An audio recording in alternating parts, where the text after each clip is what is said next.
"What kind of worthless junk did you give me?" my father said.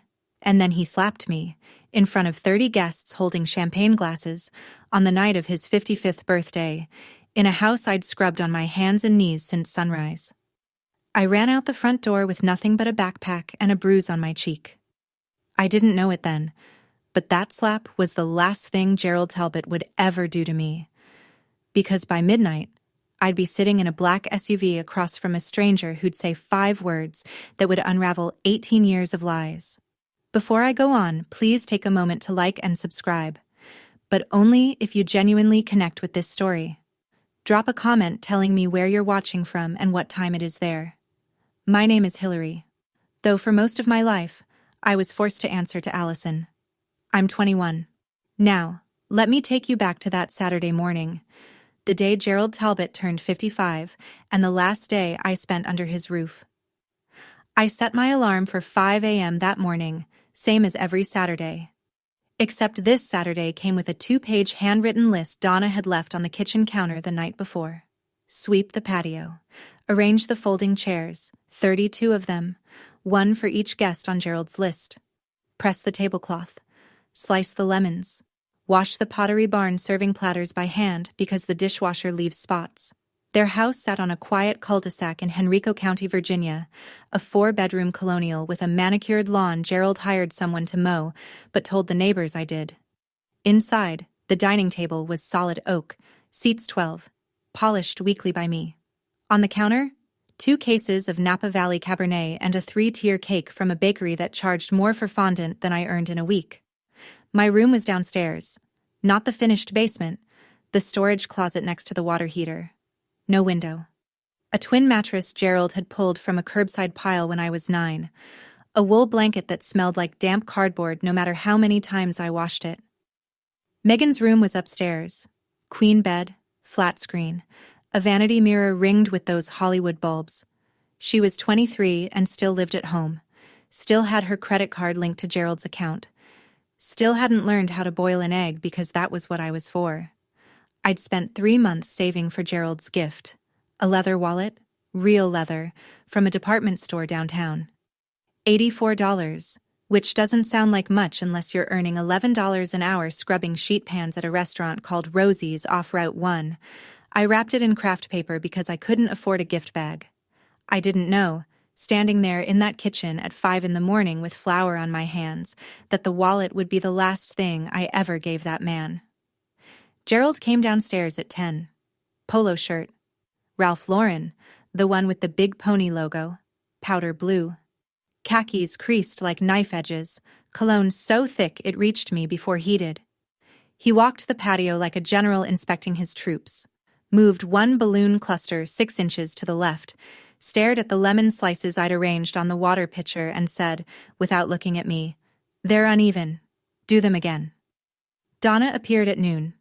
Hair blown out, pearl studs, a linen dress from Ann Taylor she'd ordered online and made me steam. She inspected the kitchen, ran a finger along the countertop, and whispered something to Gerald I wasn't supposed to hear but did. "She only got you something cheap. Just brace yourself." Megan showed up last, because of course she did. New dress, new highlights, new heels clicking across the floor I'd waxed at 6 a.m. She handed Gerald an Apple Watch, the Series 9, stainless steel, the one that retails for $700. She'd charged it to the supplementary credit card Gerald gave her for emergencies. Gerald opened it, beamed, and kissed her forehead. "This is my girl," he told the first guests walking through the door. He had his arm around Megan. "She always knows what her old man likes." He didn't look at me. He never did when other people were watching. I was the girl who carried trays, refilled glasses, wiped condensation rings off the coffee table before they could set. When one of the guests, a woman from Gerald's office, asked Donna, "Shouldn't Allison sit down and eat with us?" Donna smiled the way she always smiled, warm as a closed door, and said, "Oh, she likes to help. It's her way of showing gratitude. You know how it is with adopted ones." I kept carrying trays. It happened during the gift opening. Gerald sat at the head of the table like it was a throne. 30 guests arranged around him. Neighbors, church friends, a few co-workers from the insurance agency he managed, champagne flutes catching the patio string lights, Megan perched on the armrest of his chair, filming on her iPhone. Donna stood behind him, one hand on his shoulder, radiating the image of a woman who had everything figured out. I came forward with the craft paper package. I'd written on the front in my neatest handwriting, "Happy birthday." Allison. Gerald took it, weighed it in his hand. I remember thinking he might actually smile. He smiled sometimes, when no one could accuse him of going soft. But then he tore the paper, pulled out the wallet, flipped it open, flipped it closed, and held it up like evidence at trial. "What kind of worthless junk did you give me?" His voice cut through the chatter. Conversation stopped. Forks paused midair. Someone set down a glass too carefully. I started to explain. "I saved up for 3 months." 3 months? And this is all you got?" He stood. The chair scraped the flagstone. "Even the dog gets better treats." And then he hit me. Open palm, right across the left side of my face. The sound was sharp and flat, the kind that doesn't echo because it doesn't need to. My head snapped sideways. A champagne flute fell off the table and shattered on the patio floor, and for a second that was the only sound in the world. No one moved. Donna looked down at her plate. A man from Gerald's office studied his napkin. Megan bit her lip and kept filming. One person stood. Ruth Kessler, the next-door neighbor, 70 years old and 5 feet tall. "Gerald, that was uncalled for. Stay out of my family business." Ruth sat back down, but she didn't look away from me, and I have never forgotten that. I stood there with the taste of copper on my tongue and a wallet on the ground between us, and I thought, that slap will be the best evidence the lawyers need. I didn't understand that thought yet. I wouldn't understand it for hours, but something inside me had already started counting. I didn't go back to the party. I went to the storage closet, pulled the Jansport backpack off the nail on the wall. Faded navy, fraying at the zipper, the only thing that had followed me from high school, and packed what I could. 2 shirts, 1 pair of jeans without holes, a toothbrush, a phone charger. The envelope I'd found in the bottom of a box Gerald threw out last spring, the one with a state logo I didn't understand yet, and from inside a shoebox under my mattress, $340 in cash, mostly 1s and 5s, tip money from Rosie's that I'd hidden because Gerald checked my bank account, $340, a backpack, a bruise already blooming purple on my cheekbone. That was everything I owned in this world. I walked through the living room on my way out. The party had resumed. Gerald was laughing at something someone said, champagne in hand, the wallet nowhere in sight. Megan was showing guests something on her phone, probably the video. Donna stood at the window and watched me cross the front yard. She reached for the curtain and pulled it shut. Nobody called my name. Outside, the October air hit my face and the sting on my cheek flared like a second slap. Henrico County at 9 p.m. is dark. Not city dark, where there's always a bodega lit up on the next corner, but suburb dark, where the streetlights are spaced far apart and the silence between houses feels deliberate. I walked along Patterson Avenue. No destination, just away. Behind me, the music from the party got softer and softer until it was just bass notes and then nothing at all. I'd made it maybe 2 miles when headlights slowed behind me. A black Cadillac Escalade, clean tinted windows, Virginia plates. It rolled to a stop 10 feet ahead. The rear door opened. And I should have run. Every instinct said run. But I was already so tired of running from things, I thought. Maybe just this once, I'd see what was running toward me. A man stepped out first. Mid-50s, tall, lean, wearing a charcoal peacoat I'd later learn was Brooks Brothers. Not flashy, just the kind of coat that fits like someone measured you for it. His hair was dark brown threaded with silver, and his eyes, hazel green, wide set, catching the street light, were the exact same eyes I saw in my bathroom mirror every morning. Behind him, a woman. Shorter, red-haired, sharp-featured, carrying a leather portfolio like she'd just left a courtroom. She kept her distance, professional, watchful. The man's hands were trembling. I could see that even in the dark. "I'm sorry to frighten you," he said. His voice cracked on the second word. "My name is Richard Whitford, and I believe I am your biological father." I took a step back. My shoulders hit a mailbox post. "That's not possible. My biological parents didn't want me, that's what I was told." "You were told wrong." He reached into the inside pocket of his coat and pulled out a photograph. Small, creased at the corners, clearly handled 1,000 times.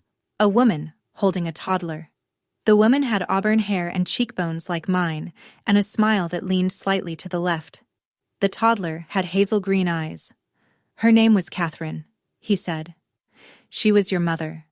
She died in a car accident when you were 2, and I have spent every single day since then trying to find you." I looked at the photograph, then at him, then at the photograph again, because the woman in it had the same mouth I did, the same tilt of the head, and looking at her felt like finding a word you've been searching for your whole life.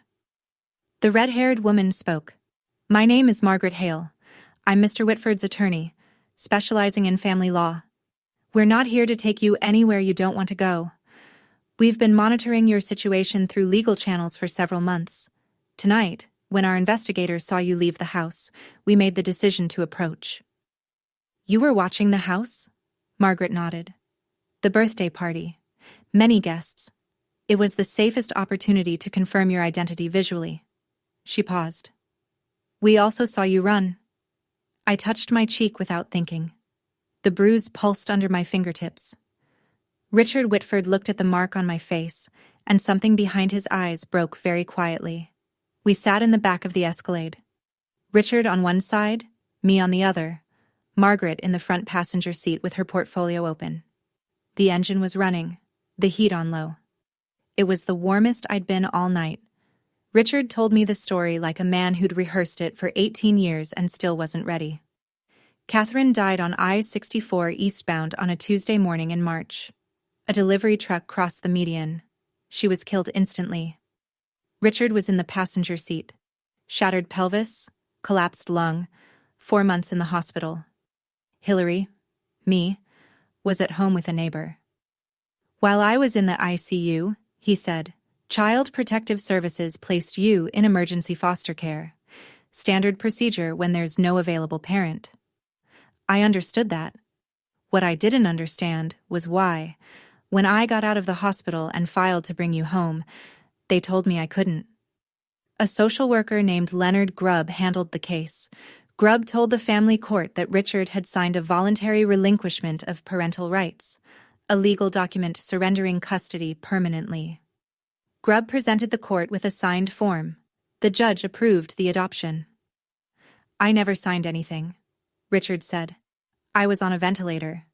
I couldn't hold a pen, let alone read a legal document. But the court had a piece of paper with my name on it, and that was enough." By the time Richard hired a lawyer and challenged the ruling, it was too late. The adoption had been finalized. The file was sealed. His daughter had a new name, a new family, a new life somewhere in Virginia that he wasn't allowed to know about. "So I hired investigators," he said. "Year after year. It doesn't matter what I spent. I would have spent everything." His voice didn't waver when he talked about the money. It wavered when he said the word, everything. "Leonard Grubb," I said. "How much did they pay him?" Richard looked at Margaret. Margaret closed her portfolio and said, "That's what we intend to prove in court." The SUV was still parked on Patterson Avenue, hazard lights blinking amber against the dark. I sat with my backpack on my lap, clutching the straps like a kid on the first day of school, and I told them about the envelope. Last spring, Gerald had decided Megan needed a yoga studio in the house. That meant clearing the storage closet, my room, and moving my things to an even smaller corner by the furnace. He threw most of my belongings into a garbage bag and tossed it by the curb. I went through the bag before the trash truck came, because that's what you learn to do when nothing you own is safe. You check, and you save what you can. At the bottom of a water-damaged cardboard box, underneath old report cards and a Ziploc bag of baby clothes, I found a manila envelope. Official-looking. The return address had a seal and the words, Virginia Department of Social Services. Inside was a single document, partially redacted, with the heading, Title IV, E-Adoption Assistance, Monthly Disbursement Summary. And across the top, typed in plain government font, Allison G. Talbot. I didn't know what Title IV-E was. I didn't know what a disbursement summary meant. But I knew my name was on a government document that Gerald had never shown me, so I folded it up and put it in my backpack. I'd been carrying it for 6 months without understanding why. I pulled it out now and handed it to Margaret. She unfolded it under the dome light, and I watched her expression change.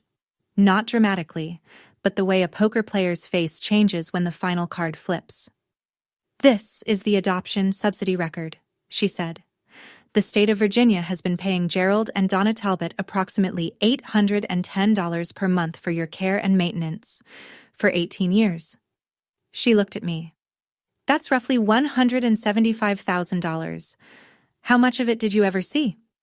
I thought of the mattress from the curb, the blanket that smelled like cardboard, the closet with no window. "None," I said. Richard turned his face toward the window, and in the reflection of the glass I could see him pressing his jaw shut so hard the muscle jumped. "All those years," I said, half to myself, "he called me a burden. But I wasn't a burden. I was a paycheck." Margaret drove us to a Hilton off Broad Street. Not the Talbot house, not a shelter. Just somewhere clean and quiet and safe. Richard checked us in under his name. Separate rooms, adjoining door, and the first thing I did was stand in the middle of mine and not know what to do. The bed had white sheets that smelled like detergent instead of mildew. There was a window. I opened the curtains and just looked out at the parking lot lights for a long time, because looking out a window from my own room was something I hadn't done in years. While I stood there, the memories came in layers, the way water rises, steady and cold. I started cooking the family meals when I was 10. Gerald said it was to teach me responsibility. By 12, I was doing all the laundry, all the dishes, all the grocery shopping on foot because Gerald wouldn't drive me. Megan got a Toyota Camry for her 16th birthday. I got a bus pass that expired after 1 month because nobody renewed it, so I walked an hour and a half to Rosie's for my shifts. Gerald never let me keep my own documents. No birth certificate, no social security card, no state ID. When I asked for a driver's license at 17, he said, "What for? You don't have anywhere to go." At the time, I thought he was right. Now I understood he'd designed it that way. I kept thinking, why did Gerald keep me all those years if he despised me? Why not just send me back into the system? If I was so worthless, why hold on? Now I had the answer. $810 a month. That's why. Have you ever met someone who hated you but refused to let you leave? Someone who made you feel like garbage but held on to you like you were gold? If you have, tell me in the comments. Because I think you already know what that math looks like. Donna's voice echoed in my head the way it always did, sweet and sharp as lemon juice on a cut. "Gratitude, Allison. That's all we've ever asked for. Is that really so hard?" "No, Donna. What was hard was realizing I'd been grateful to people who were stealing from me. Let me go back 2 weeks, before the party, before the slap, before any of this. Because the truth is, Gerald had already shown me who he was. I just didn't have the vocabulary for it yet." It was a Tuesday evening. Gerald called me into his home office, the room no one entered without permission. Mahogany desk, leather wingback chair, a shelf of hardcover books he'd never read, arranged by color. He was sitting behind the desk like a judge, a manila folder open in front of him. "Sit down," he said. "Not have a seat. Sit down." He pushed a document across the desk. 10, maybe 12 pages, dense print, a blue signature tab sticking out from the bottom. "This is a voluntary agreement," he said. "It states that you choose to remain under my guardianship because you are not financially or emotionally prepared to live independently. Sign it." I picked it up. Most of the language was impenetrable, whereas the dependent acknowledges that independent living presents undue financial and psychological risk. But one clause on page 4 I understood perfectly. The agreement authorized Gerald to continue managing all state and federal benefits associated with the dependent's care. He wanted me to sign over my own subsidy. Again. This time voluntarily, with my adult signature, so he could keep collecting even after I aged out of the system. Why do I need to sign this? I asked. Gerald's expression didn't change. Because without this family, you're on the street. You don't have a degree. You don't have savings. You don't even have an ID. So you're going to sign this, and you're going to sign it before my birthday. Consider it your gift to me. I didn't sign. I asked for more time. Gerald said nothing, just closed the folder and placed it back in the desk drawer. Slowly, the way you put a loaded gun in a safe. That's why he hit me at the party. It wasn't about the wallet. It was never about the wallet. It was because I'd told him no for the first time in 18 years and he couldn't stand it. Back at the Hilton, the morning after. I woke up at 5 a.m. out of habit. Heart pounding, already running through the chore list in my head before I remembered. There was no list. There was just a hotel room with white sheets and a window full of gray October sky. A knock on the adjoining door. Richard, already dressed, holding 2 cups of coffee from the lobby. He set one on the desk and sat in the chair across the room. Not close, not far, just present. Like he was afraid that if he moved too fast, I'd disappear again. Margaret arrived at 8 with a garment bag. Inside, a pair of new jeans and a cream-colored cashmere sweater, still tagged. Something clean to wear, she said, practical as always. I took them into the bathroom and put them on and looked at myself in the mirror for a long time. It was the first time in my life I was wearing something that no one else had worn first. When I came out, Richard's eyes went red at the edges, but he didn't cry. He just nodded and said, Catherine had that same look, like she was deciding whether to trust the mirror. I sat on the edge of the bed and said what I'd been thinking all night. I need proof. Not the photo, not the story. I need a DNA test. If you're who you say you are, the science will back it up. And if you're not, I need to know that too. Richard didn't flinch. Of course. Margaret's already located an AABB-accredited lab in Richmond. We can go today. No hesitation, no offense, no guilt trip. Just of course. I'd spent 21 years in a house where asking a question was treated as a personal attack. And here was a man who answered like questions were the most natural thing in the world. I've spent my whole life doing what I was told, I said. If I'm going to trust you, it'll be because I chose to. Not because I had nowhere else to go. Richard set down his coffee.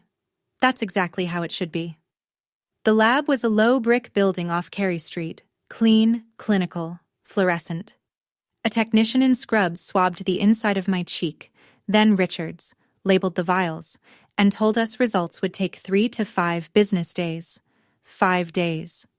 I'd waited 21 years to know who I was. 5 more felt like holding my breath underwater. While we waited, Richard brought things to the hotel. Not gifts, not the way Gerald gave gifts, as transactions with strings attached, but pieces. An album of photographs. Catherine pregnant, laughing on a porch swing, one hand on her belly. Catherine holding a newborn with a pink hat. Richard and Catherine and the baby in front of a brick bungalow in Richmond's fan district with a red door. The baby had hazel green eyes, even then. That's the house you came home to, Richard said. I still own it. I couldn't bring myself to sell it. I studied each photograph like it was a document I needed to memorize for a test. My mother's face, her hands, the way she stood, slightly tilted, weight on her left foot, the same way I stand when I'm not thinking about it. She's beautiful, I said. You look exactly like her, he said, especially the eyes. On the 5th day, Margaret called. I was sitting on the hotel bed with the album open to a photo of Catherine blowing out birthday candles when my phone rang. 99.998% probability of paternity, Margaret said. It's confirmed. Richard Whitford is your biological father. I didn't say anything for a while. I just held the phone and looked at the photograph and felt something crack open in my chest. Not break, not shatter, but open, the way a door opens when someone finally turns the handle from the other side. 99.998%. A number. But for me, it was the first proof in 21 years that I wasn't an accident nobody wanted. Margaret's voice came back on the line, steady and precise. Now, we have enough. The next step is family court. Here's what I learned later.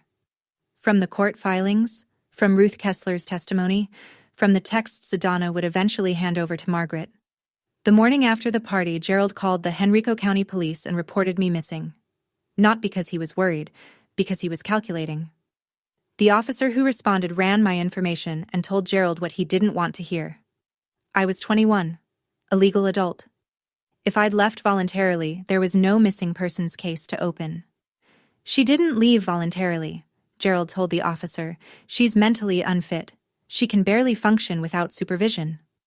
The officer asked if Gerald had any documentation of that, a diagnosis, a guardianship order, anything legal. Gerald didn't, because I wasn't mentally unfit. I was just controlled. That night, according to Donna's texts, the ones she'd later surrender as evidence, Gerald paced the living room for 3 hours. Donna sat on the couch and typed what he dictated. Gerald. If that girl talks to anyone, CPS, a lawyer, anyone, we're done. Find the adoption file. All of it. The originals. Donna. You said she doesn't know anything. Gerald. She doesn't. But if someone shows her where to look. He knew. He'd always known. The forged signature, the bribed caseworker, the subsidy he'd been collecting for 18 years on a child he treated like hired help. Gerald carried all of it in his head the way some men carry debt. Constantly aware, constantly managing, never once considering that the whole structure might collapse. Gerald wasn't afraid of losing me. He was afraid of what I'd find out once I was free. He didn't know that the man he should have been afraid of, the man who'd spent 18 years and a private investigator's retainer trying to find his daughter, was sitting in a Hilton 20 minutes away, assembling a file 3 inches thick. Margaret spread the documents across the hotel desk like a surgeon laying out instruments. This was the second time I saw the evidence. But this time, it had teeth. Look at this, she said, sliding a photocopied form toward me. It was the voluntary relinquishment of parental rights, dated October 2005. At the bottom, a signature, Richard A. Whitford. Neat, deliberate, slightly forward-leaning. Then she placed a second sheet beside it, a certified report from a forensic document examiner, Dr. Elaine Marsh, who had compared the signature on the relinquishment form to 12 known exemplars of Richard's handwriting. Tax returns, mortgage applications, business contracts spanning 20 years. The pen pressure is inconsistent, Margaret said, pointing. The letter formation in the surname doesn't match any of the exemplars. Dr. Marsh's conclusion, and I'm quoting, is that the signature was produced by a hand other than that of Richard A. Whitford with a high degree of certainty. She let that settle. Then she pulled a third document from the file, a bank record. A personal checking account belonging to Leonard Grubb, the social worker who had handled my case. On October 14th, 2005, 6 days before the adoption was finalized, a deposit of $5,000 appeared. The source, a wire transfer from Gerald R. Talbot's personal account. Not through the church, Margaret said. Not through a charity. Direct, account to account, 1 week before the adoption was approved. I stared at the numbers.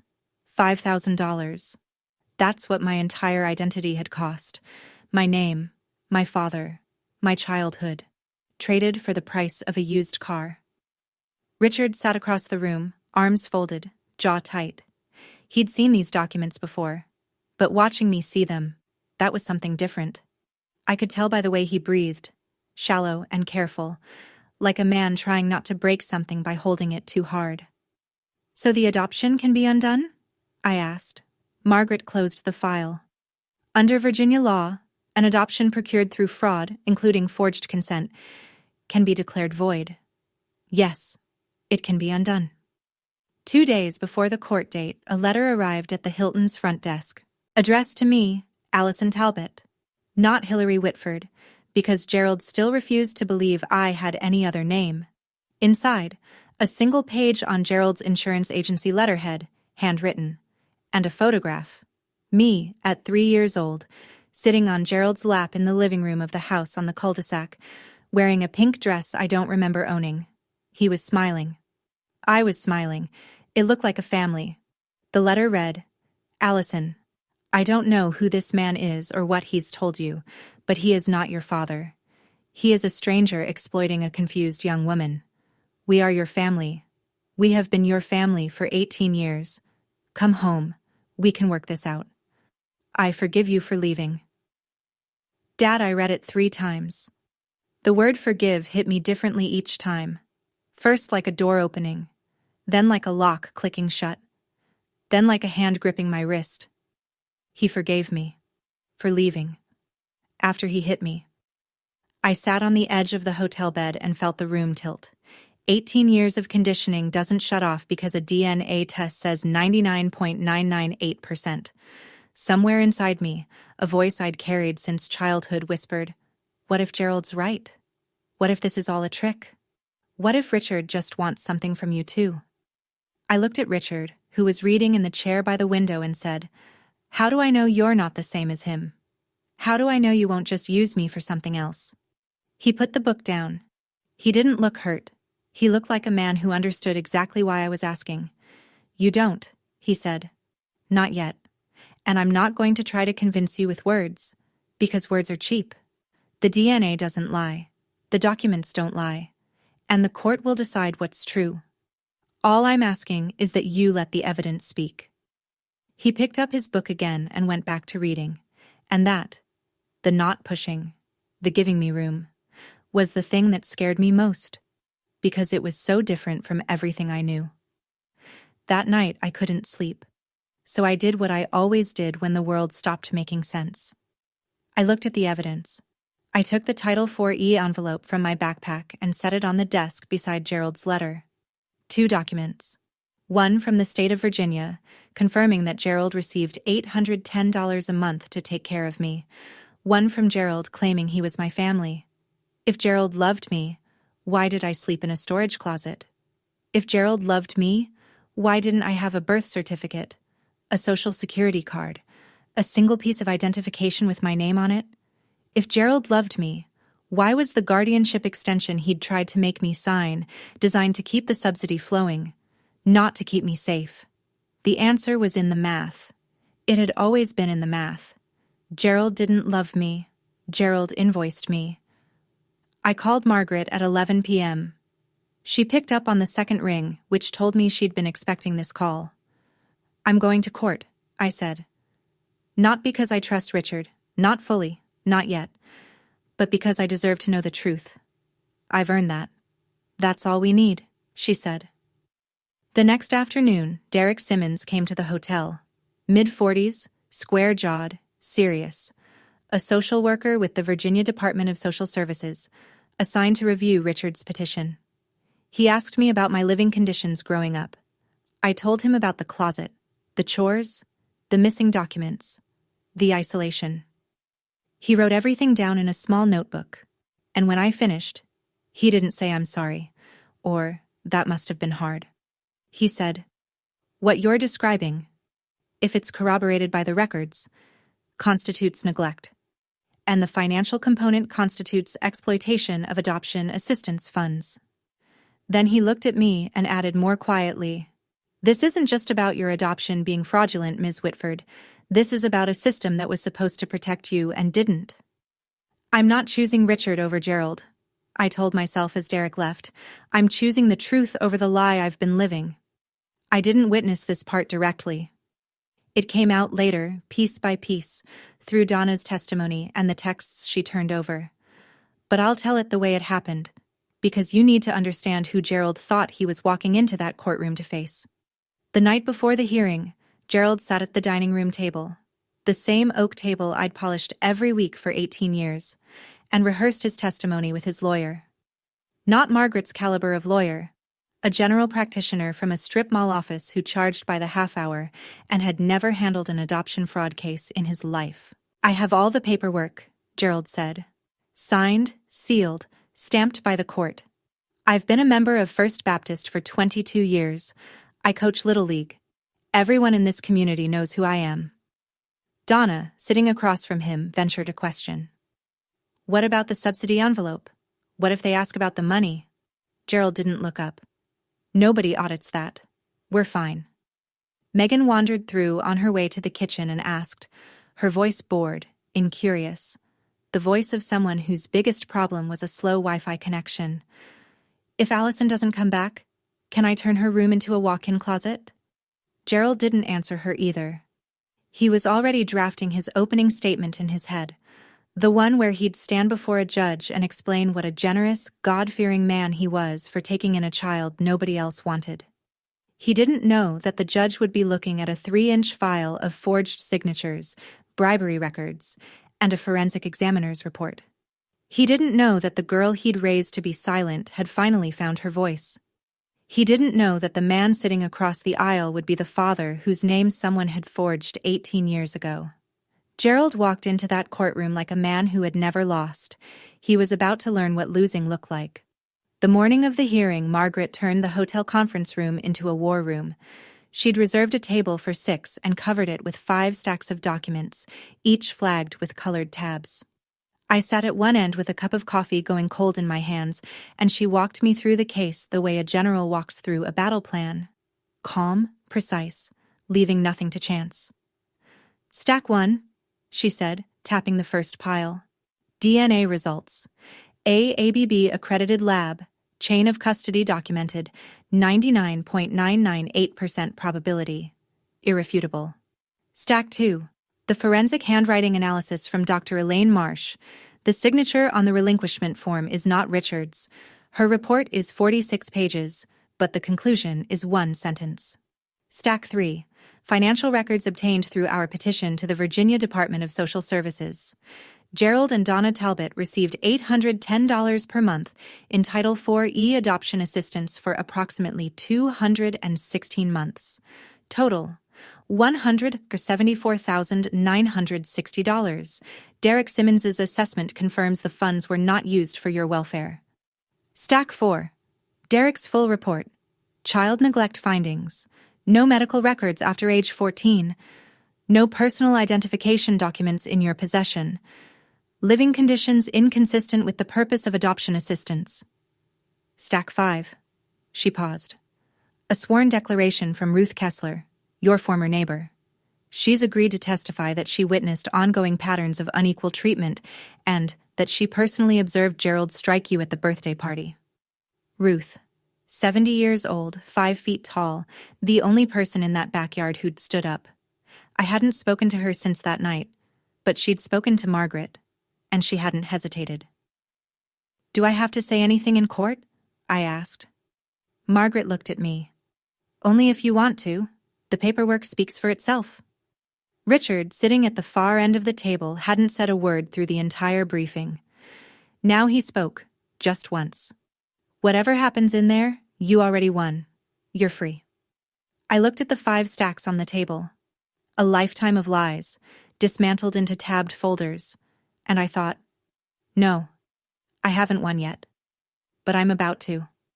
Richard took me to Banana Republic that afternoon. Not because the clothes mattered, but because, he said, you should walk into that room looking exactly like who you are, someone who deserves to be heard. I tried on a navy blazer, a white silk blouse, charcoal slacks, stood in front of the fitting room mirror and stared at the person looking back.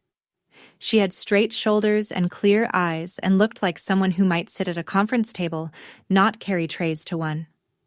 Your mother used to do that, Richard said when I came out. He was leaning against the wall outside the fitting rooms, hands in his coat pockets. Stand in front of the mirror for a long time, then she'd smile at herself.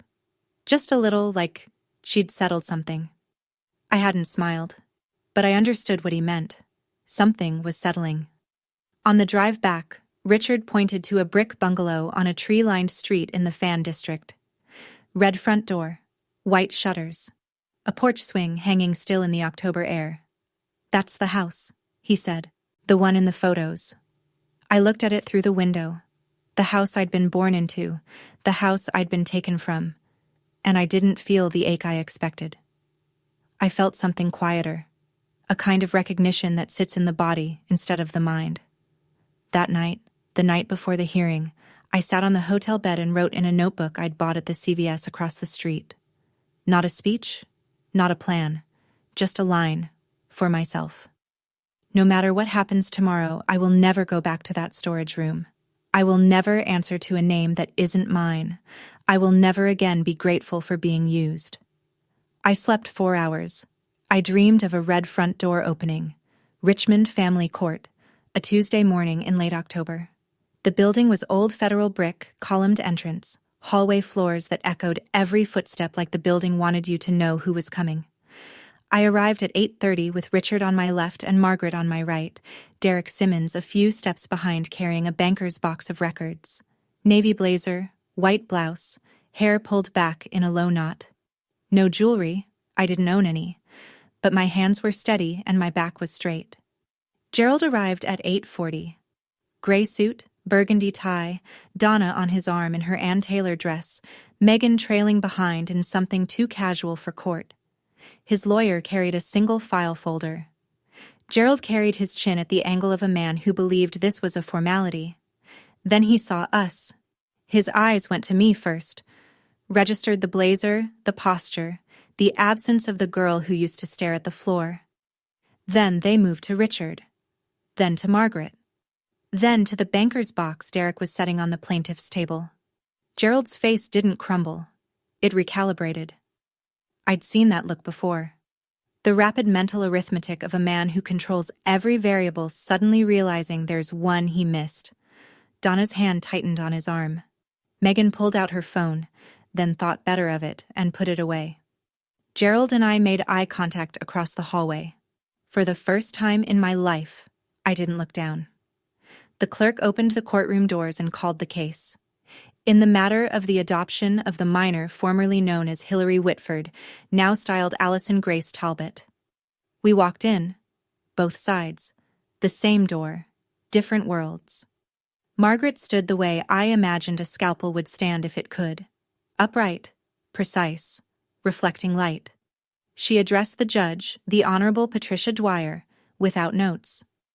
Your Honor, we are here today to present evidence that the adoption of Hillary Whitford, known for the past 18 years as Allison Grace Talbot, was obtained through fraud.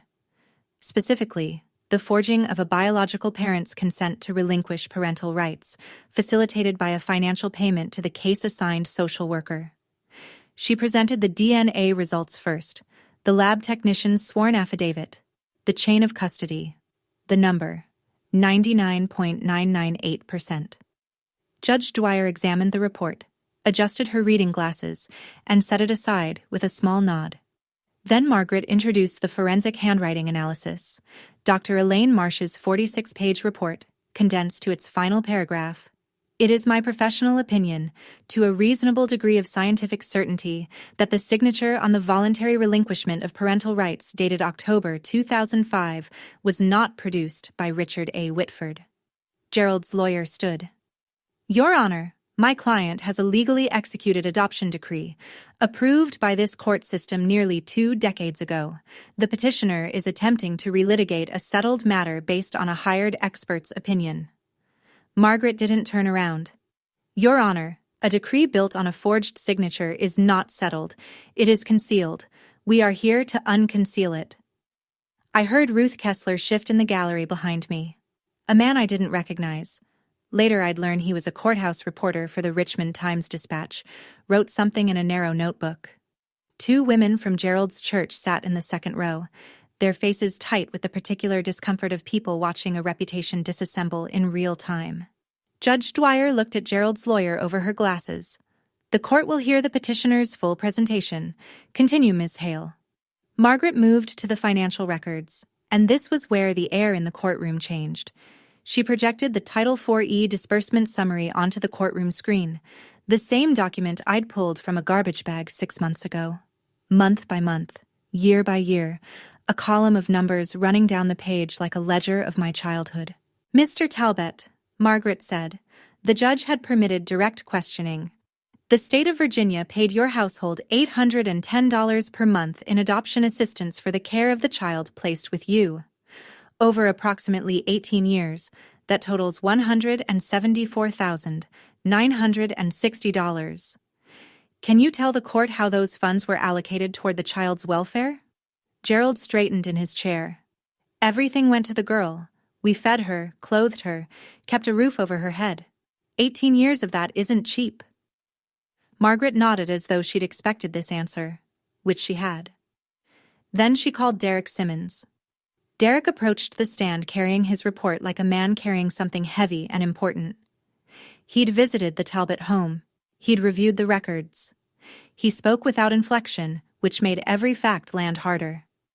The child's living space was a converted storage area adjacent to the home's water heater. Approximately 60 square feet. No exterior window, no closet. The mattress showed visible wear and water damage consistent with curbside salvage. I found no medical records for the child after age 14. No pediatric visits, no dental records, no immunizations after 8th grade. The child had no state-issued identification, no social security card in her possession, and no documented access to her own adoption file. He looked at the judge. In my professional assessment, Your Honor, the living conditions described and observed are consistent with child neglect, not with the intended purpose of adoption assistance funds. Donna started crying. Softly at first, then louder. The performed kind of crying that draws eyes. Gerald squeezed her hand and set his jaw, projecting the image of a husband protecting a fragile wife from unfair accusations. But Ruth Kessler was next. She took the stand in a navy cardigan and sensible flats, and she didn't perform anything. I've lived next to that family for 12 years, Ruth said. I watched that girl mow their lawn, wash their cars, hang laundry in the backyard while the other daughter, the biological one, sunbathed on a lounge chair. I never once saw Allison, Hillary, sit at their dinner table when guests were present. And on the night of Mr. Talbot's birthday, I watched him strike her across the face in front of 30 people because she gave him a gift he thought was beneath him. The courtroom was quiet in the way a room is quiet when everyone in it is recalculating what they thought they knew.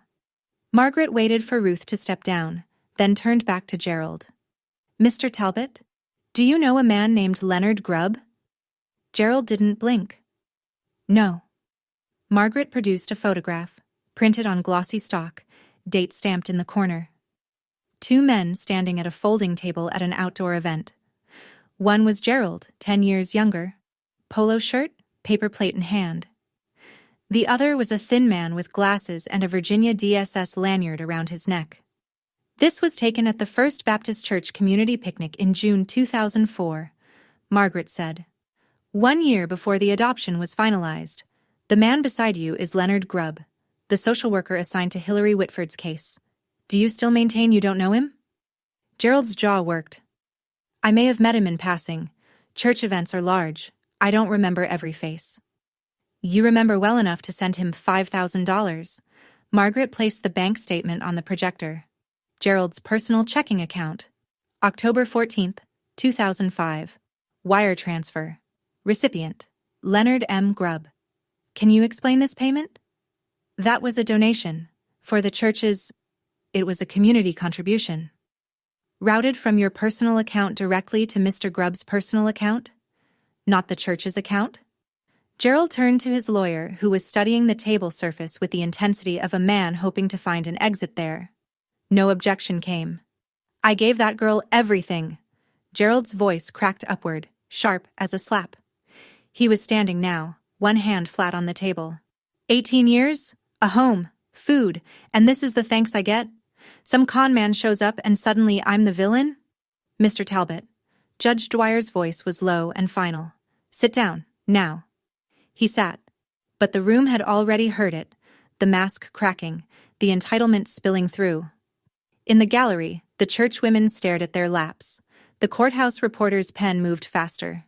Margaret turned to the judge with the composure of someone who had just watched her opponent do her job for her. Your Honor, we'd like the court to note Mr. Talbot's characterization of his parental role as something he gave and expects repayment for. That is not parenting. That is a transaction. Margaret looked at me. I'd told her the night before, I want to speak. Not because the case needed it. The documents were enough. But because I'd been silent for 21 years and some things need to be said by the person who lived them. Your Honor, the petitioner's daughter would like to address the court if permitted. Judge Dwyer nodded. You may proceed. I stood. Navy blazer, white blouse, hands at my sides. I looked at the judge, not at Gerald, because this wasn't for him. Your Honor, I'm not here for revenge. The word sat in the air for a moment, and I let it. I'm here because for 21 years I didn't know who I was. I didn't know my own name. I didn't know my mother's face. I didn't know that someone was looking for me, or that the papers that put me in that house were built on a forged signature. I paused, breathed. Mr. Talbot said he gave me everything. Here's what everything looked like. A storage closet with no window. A mattress from someone's curb. No doctor visits after age 14. No identification. No birth certificate. I didn't know my own social security number until 2 weeks ago. I worked in that house from the time I was 8 years old, cooking, cleaning, doing laundry, and I was told every day that I should be grateful for it, that without them, I was nothing. My voice didn't break. I'd decided it wouldn't. He slapped me at his birthday party because I gave him a wallet I'd saved 3 months to buy. But the truth is, he slapped me because I wouldn't sign a paper giving him continued control over my life. That's what I was to him. Not a daughter. A line item. I looked at the judge. I'm not asking this court to punish Gerald Talbot. I'm asking this court to tell the truth. Because I deserve at least that. Every child in the system deserves that. I sat down. The room was silent. Ruth Kessler was crying, quietly. The real kind. The courthouse reporter had stopped writing and was just looking at me. Richard sat perfectly still with his hands folded on the table, but I could see the knuckles white. When I stood in that courtroom, I remember thinking, why did it take me 21 years to say something this simple? Have you ever held something inside for so long that when you finally say it out loud, you're amazed it was only a few sentences? That all that weight could fit into so few words? If you know what that feels like, tell me in the comments, because I think that's the kind of thing you can't explain to someone who hasn't carried it. What happened next, no one expected. Least of all, Gerald. Donna stood up, not from the witness stand. She hadn't been called. She stood from the respondent's bench, smoothed the front of her Ann Taylor dress the way she smoothed everything, and said, in a voice that shook like a wire about to snap, Your Honor, I have something I need to say. Gerald grabbed her wrist. Donna, sit down. She pulled free. It was the first time I'd ever seen her pull free of anything. I wrote the check, Donna said. Her mascara was already running, but this wasn't the performed crying from earlier. This was different. Raw, ugly, the kind that doesn't care about an audience. $5,000 to Leonard Grubb. Gerald told me it was to expedite the adoption process. I wrote the check from our joint account, and I knew what it meant. Gerald's lawyer put his head in his hands. Gerald went red from the collar up, a deep mottled crimson I'd never seen on him before. She's lying, Gerald said. She's confused. She's trying to protect herself. I am trying to protect myself. Donna's voice broke high and desperate. Because I've been protecting you for 18 years, and I can't do it anymore. I watched you hit that girl. I watched you work her like a mule. And I didn't say anything because I was afraid of you, Gerald. I was afraid of exactly this. Judge Dwyer let her finish. The courtroom was so quiet I could hear the fluorescent lights humming above us. Megan sat frozen in the gallery, phone in her lap, mouth open. Mr. Talbot, the judge said, and her voice carried the weight of someone who had seen a great deal and was still capable of being appalled. One more outburst and I will hold you in contempt. Gerald sat still as stone, and for the first time in my life, I saw him look afraid. Judge Dwyer took 12 minutes to review the final documents. 12 minutes. I know because I watched the clock on the courtroom wall. The old analog kind with a second hand that ticks instead of sweeps, and counted every rotation. When she looked up, she didn't address Gerald first. She addressed me. Ms. Whitford. And I will use that name now, because the evidence before this court compels it. The court has reviewed the petition, the forensic handwriting analysis, the financial records, the testimony of the social worker and the neighbor witness, the DNA results, and the statement made voluntarily by Mrs. Talbot. She removed her glasses. The evidence is unambiguous. The voluntary relinquishment of parental rights filed in October 2005 bears a signature that has been determined, by certified forensic analysis, to be fraudulent. The biological father, Richard Whitford, never consented to the termination of his parental rights. The adoption that followed was therefore built on a foundation of forgery and, based on the financial evidence presented, facilitated by a direct payment to the case-assigned social worker. She turned to Gerald. He was sitting rigidly upright, tie still knotted, hands flat on the table. A man holding the posture of authority, while the authority drained out of him. It is the ruling of this court that the adoption of Hilary Whitford, styled as Allison Grace Talbot, is declared void ab initio. The adoption is annulled in its entirety. Gerald didn't move. Furthermore, the court orders Gerald and Donna Talbot to make full restitution of all Title IV adoption assistance funds received, totaling $174,960, to the Commonwealth of Virginia. Donna let out a sound that wasn't quite a word. Finally, this court is referring the matter to the Henrico County District Attorney's Office for investigation of potential criminal charges, including but not limited to forgery in violation of Virginia Code Section 18.2-172, fraud in connection with public assistance, and child neglect under Section 18.2-371.1. The judge set down her papers. The child's legal name is restored to Hilary Whitford, effective immediately. Court is adjourned. The gavel came down, and the sound of it, that single wooden knock, was the loudest thing I'd ever heard in my life. Louder than the slap. Louder than 18 years of silence. It sounded like a lock opening. In the gallery, Ruth Kessler pressed both hands to her mouth. The church women were already standing, gathering their purses, not making eye contact with each other. The courthouse reporter closed his notebook and looked at me with an expression I couldn't quite name. Something between respect and sadness. Gerald sat motionless. His lawyer was already packing up, and for the first time I realized that the man Gerald had hired to defend him couldn't get out of that room fast enough. The hallway outside the courtroom smelled like floor wax and old radiator heat. I was walking toward the exit with Richard on one side and Margaret on the other when I heard the heels. Fast, uneven, the sound of someone not used to hurrying in shoes that weren't built for it. Wait. Megan. Her makeup was ruined. Mascara tracked down both cheeks.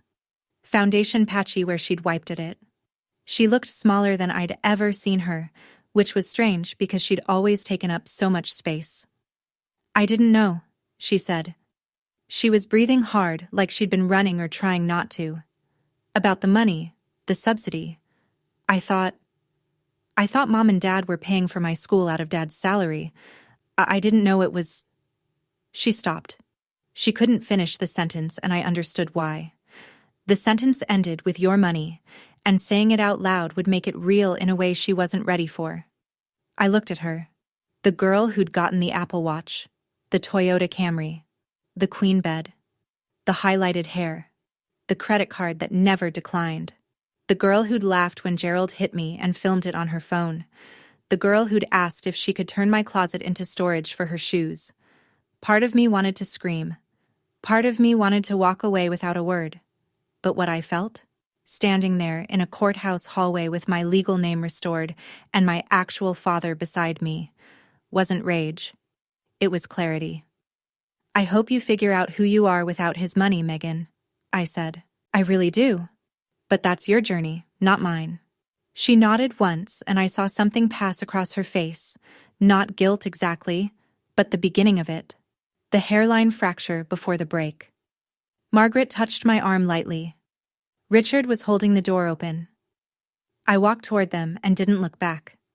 Not because I was angry, but because for the first time I had somewhere to walk toward instead of just away from. Gerald was standing at the bottom of the courthouse steps. He looked diminished. Not physically. He was still a big man, still broad in the shoulders, but something structural had given way. His tie was loosened.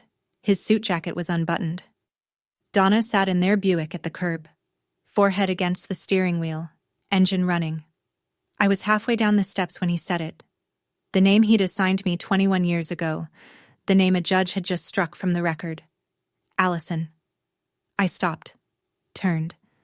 He looked at me the way he always had, like I was something he owned and couldn't quite figure out the value of. But now there was something else underneath it. Something that might have been fear if Gerald Talbot were the kind of man who admitted to being afraid. After everything I did for you, he said, after 18 years under my roof, this is how you repay me.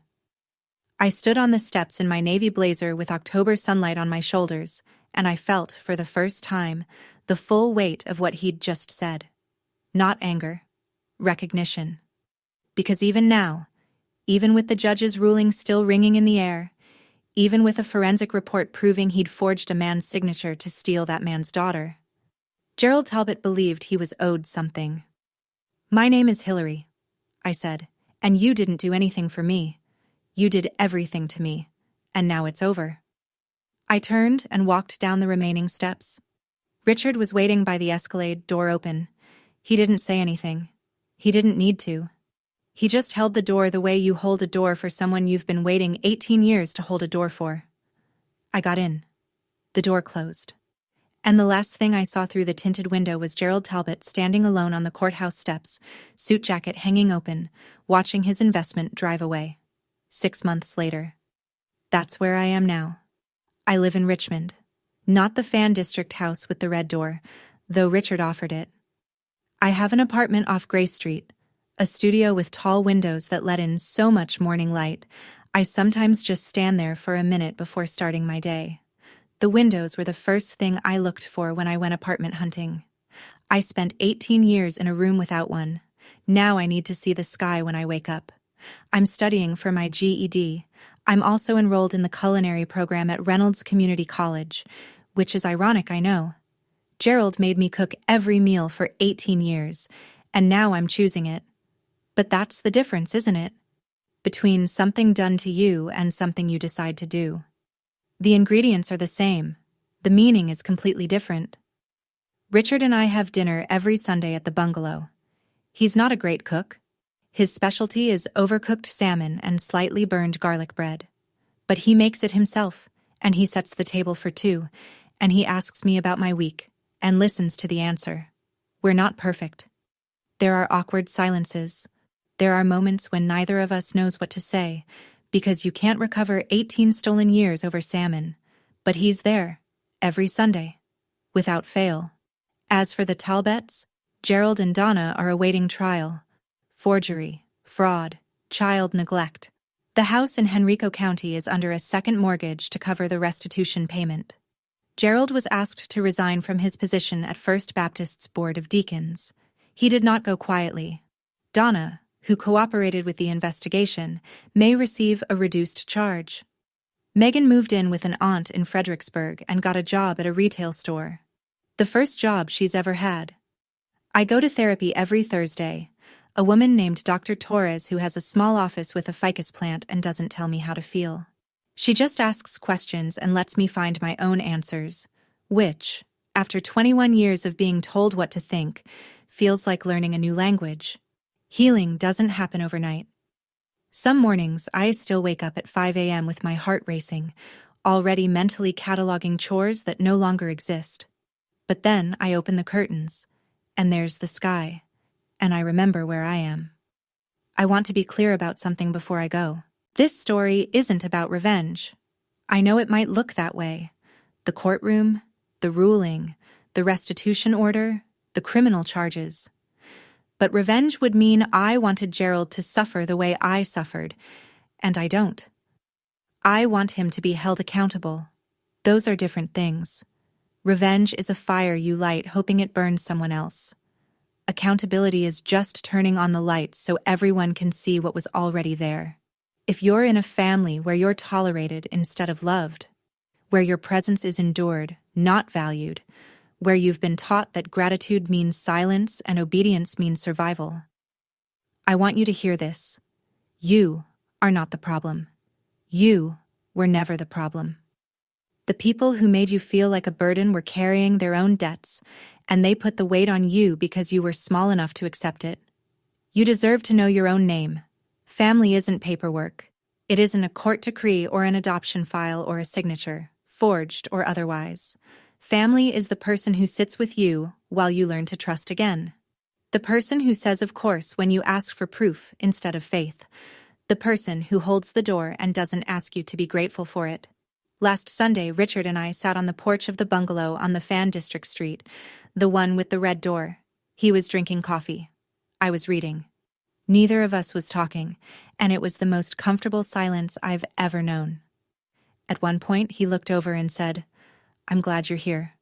And I said, "Me too." My name is Hillary Whitford, and for the first time in my life, I know exactly who I am. Thank you for staying until the end. If this story made you feel something, anger, relief, recognition, or just the quiet understanding that you've been in a room like that too, write it in the comments. I read everyone. And if you want to hear what happened to a woman whose in-laws threw her out of the house on Christmas Eve, that story's in the description below. Click it. I promise you won't regret it. Until next time, take care of yourselves. And if someone's still telling you that you should be grateful for being mistreated, you have permission to stop listening.